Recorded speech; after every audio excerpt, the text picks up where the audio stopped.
به نام خدا. با سلام. این جلسه میخوام یک طرح هنری اسلیمی رو در ایلاستریتور رسم بکنم. در ابتدا میام با ابزار الیپس یک بیزی به این شکل رسم میکنم. بعد با ابزار دایرکت سلکشن میام این گره پایینی رو انتخاب میکنم و اون رو به حالت نوک‌تیز در میارم.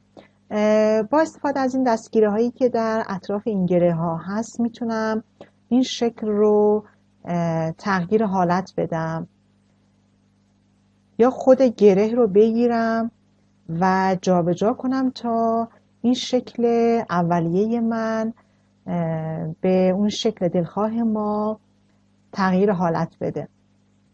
خب الان میام این شکل رو در این قسمت از صفحه قرار میدم و یک کپی معکوس ازش تهیه میکنم.